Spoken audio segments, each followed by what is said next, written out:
안녕하십니까, 김조랭입니다. 이번 시간에는 유기물질 지표로 왜 BOD, COD, TOC 중에서 TOC로 선정돼야 하는가에 대해서 이야기하도록 하겠습니다. 최근 환경부 발표에 따른다면은 BOD, COD에 대한 여러 가지 문제점을 해소하기 위해서 또는 난분해성 물질에 대한 정확한 평가를 위해서 TOC로 가려고 하고 있습니다. 아직도 해결해야 할 문제들이 많이 있지만 전반적으로 BOD, COD와 TOC 이 세 가지에 대해서 비교해 보도록 하겠습니다. 먼저 BOD, COD, TOC라는 걸 하게 된 이유는 바로 수질 오염이라는 것 때문에 그렇습니다. 영국의 산업화로 인해서 콜레라가 창궐하게 됩니다. 그래서 1855년에 오물배제법이라는 게 제정이 되고 이후에 76년대 하천오염 방지법이 공포됨으로써 수질 보호전에 대한 노력이 처음 시작됐다고 할 수가 있습니다. 우리나라의 경우에는 1960년대 국가경제개발계획에 따라서 급속도로 산업화가 되면서 환경 오염이 되고 이로 인해서 63년도에 공해방지법이 시행됐고 그 다음에 환경보전법 그리고 환경정책기본법, 대기환경법 이런 것들로 세분화돼서 법령이 개정되었습니다. 그러면 수질오염이라는 건 대체 뭘까요? 말 그대로 하천에 오염물질이 증가하는 것입니다. 이것은 인구 증가나 생활하수 증가, 그 다음에 산업화에 따라서 공장폐수 증가 등이 원인이 될 수가 있습니다. 이렇게 드러난 그 영양물질들은 하천에서 미생물의 증가를 가속화시킵니다.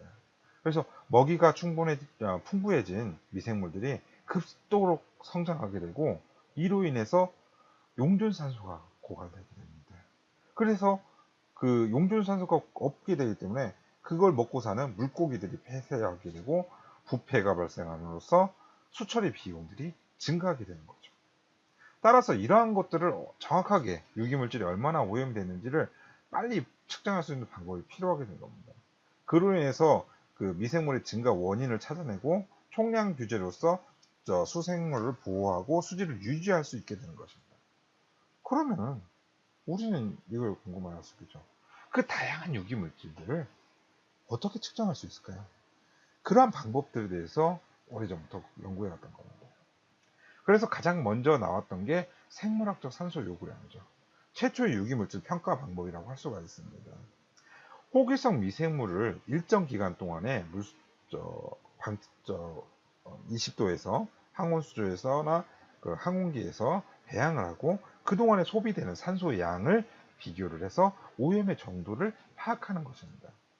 이 방법은 1908년 영국 왕실 하수처리위원회에서 최초로 제안이 됐고요.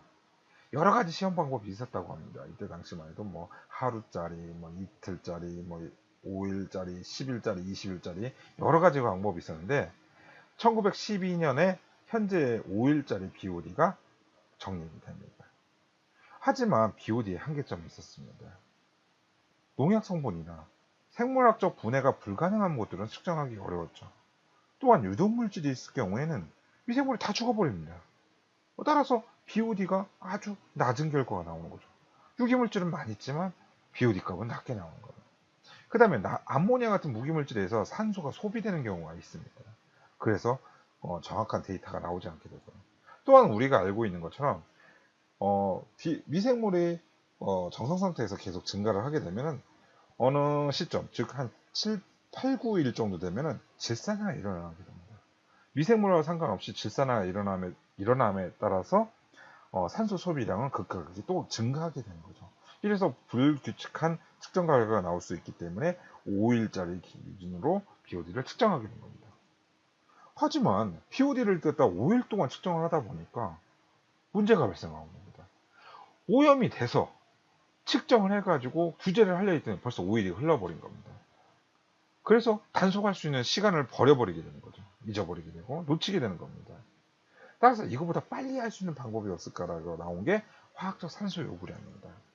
화학적 산소 요구량은 미생물을 이용하는 BOD와 다르게 강력한 산화제를 넣어서 유기물질에 반응하는 산화물의 그 소비량을 산화제의 소비량을 역산화해서 구하는 방식이죠. BOD 한 개보다는 빨리 측정할 수 있는 장점을 가지고 있죠. 강력한 산화제를 이용하다 보니까 1시간에서 3시간 범위 내에서 측정할 수가 있게 되죠. 초기에는 다양한 산화제가 많이 사용됐습니다. 그 중에 대표적으로 가망간선 칼륨법이 사용됐고요. 그렇지만 이 가망간선 칼륨법은 유기물질의 성상, 즉 이분해성에서는 잘 분해되지만 난분해성 물질에서는 잘 분해되지 않는다는 의견이 많이 나오기도 합니다. 그래서 산화율이 각기 어떤 물질에 따라서 그 산화율이 다른 게 된 거죠. 그래서 뭐 황산세륨이나 요오드화산 칼륨, 중크름산 칼륨들이 개선 방안으로 제한이 됐다가 지금은 그 중크름산 방법으로 전 세계가 사용하고 있습니다. 물론 뭐 다들 아시겠지만 우리나라하고 일본만 COD 망간을 아직까지 유지하고 있는 겁니다. 하지만 이것도 문제가 있었습니다. 2시간, 3시간. 그 다음에 중크롬산을 이용하다 보니까 그 중금속을 배출하게 되는 원인이 되는 거죠. 그래서 TOC라는 게 제한이 됩니다. TOC는 유기물질 구성 성분의 가장 기본이 되는 탄소와 수소, 이거의 최종 산화물인 물과 이산화탄소. 물은 사실 물 베이스이기 때문에 물을 더 측정하기는 사실 어렵습니다. 하지만 가스화된 CO2는 측정할 수가 있습니다. 그래서 유기물질, 즉 유기물질이 존재하려면 탄소가 있어야 한다. 그리고 이 탄소를 방출하여 최종 산화물이 CO2로 한다면 이 CO2를 측정할 수 있다면 유기물질을 측정할 수 있다라는 게 기본 개념으로 총유기탄소 시험법이 나오게 된 겁니다. 방해물질인 무기탄소, 뭐 중탄산염이나 탄산염, 용돈, 이산화탄소만 제거한다면요, 유기물질만 측정하는 겁니다. 그래서 방해물질이 없습니다. 지금까지 알려진 TOC에 대한 방해물질은 없는 걸로 알려져 있습니다. 그 다음에 BOD, COD보다 매우 짧은 시간에 측정할 수가 있죠. BOD는 5일, COD는 한 2-3시간 정도 흘러야지만 TOC 같은 경우는 5분이면 하나의 데이터가 나옵니다. 그렇기 때문에 시간이 굉장히 짧죠. 그리고 신속한 데이터 평가가 가능하다는 장점을 가지고 있습니다. 또한 BOD, COD는 미생물의 종류 또는 산화제 종류 이런 것에 따라서 매우 데이터가 다르게 나옵니다. 같은 방법이라 하더라도 실험 시간의 차이도 많이 나옵니다. 하지만 TOC는 모든 게 대부분 100% 산화 방식으로 이루어져 있기 때문에 어느 누가 측정하더라도 거의 비슷한 데이터를 얻을 수 있다는 장점을 가지고 있죠. BOD, COD에 비해서는 그 재현성에 대한 폭이 굉장히 좁다라고 보시면 되겠습니다. 그래서 실험자의 숙련도의 차이에서 크게 차이가 없이 실험 데이터를 얻을 수가 있습니다. 또한 연속 측정이 가능합니다. 그래서 폐수 처리 공정이나 이런 데 적용할 수가 있고요. 유해성 물질을 발현하지 않습니다. 특히 태우는 방법 같은 경우는 시약을 사용하지가 않습니다.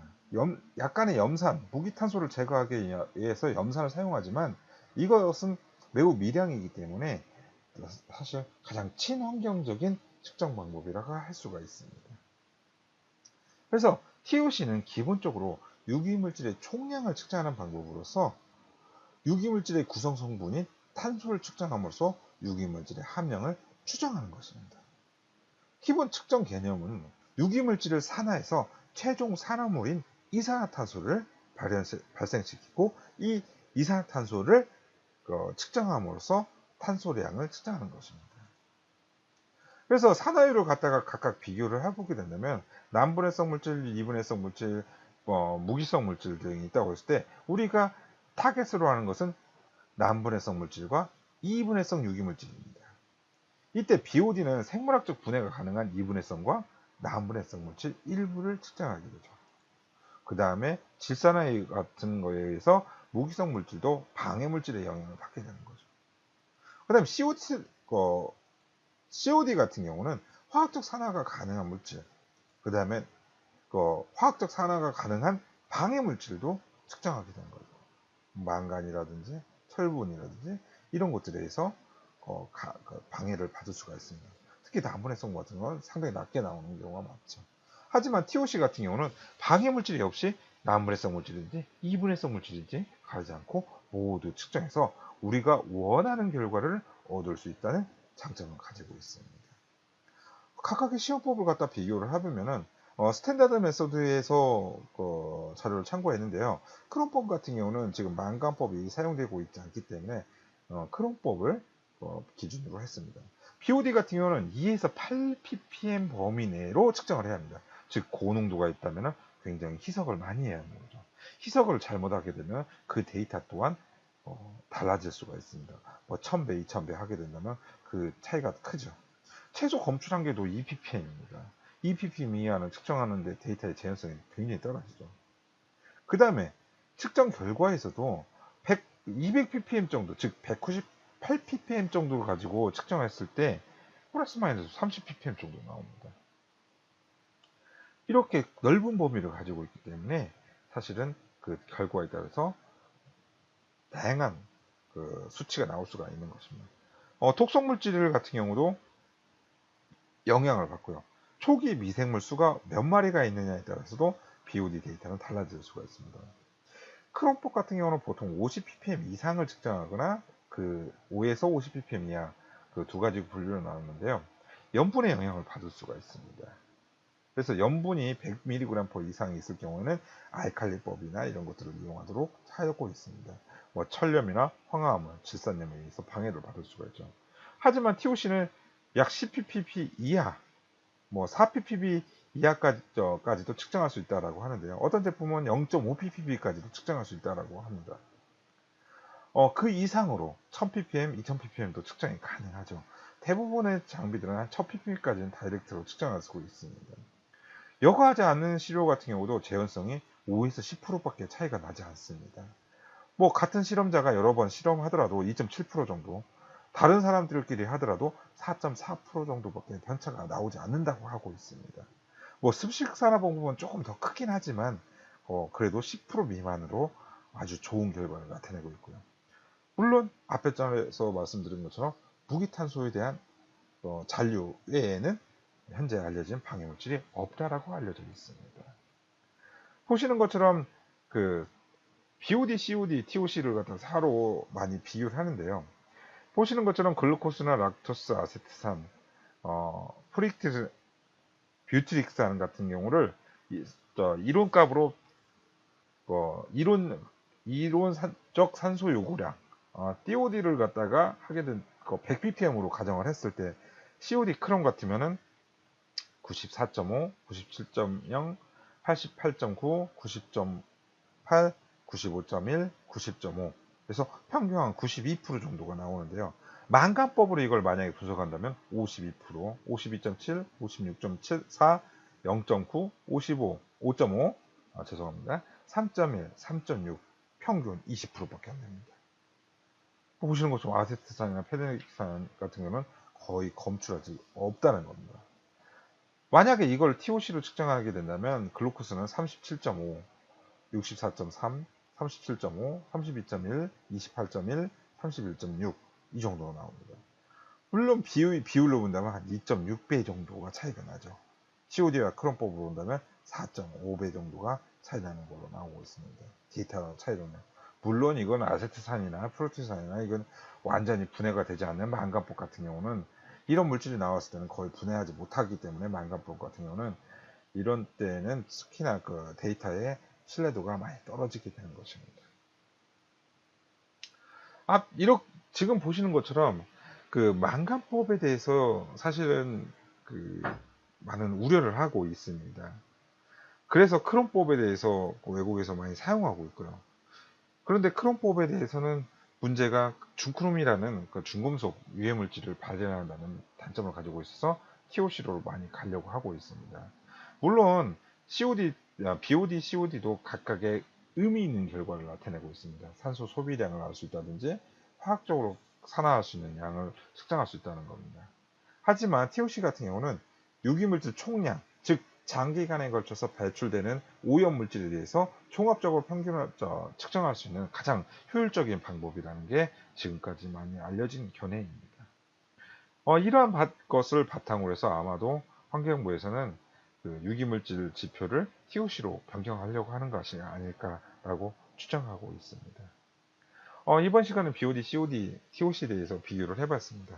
물론 더 많은 내용도 있습니다. 산화율에 대한 비교 그런 것들은 사실은 데이터에 대한 신뢰도가 있기 때문에 많은 참고 자료가 그렇게 많지가 않습니다.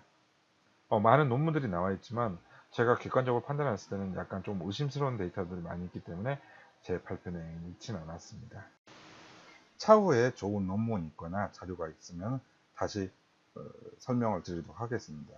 궁금하신 내용이 있으면 저한테 핸드폰으로 연락을 주시거나 이메일 jelkim@cmart.co.kr로 연락 주시기 바랍니다. 경청해 주셔서 감사합니다.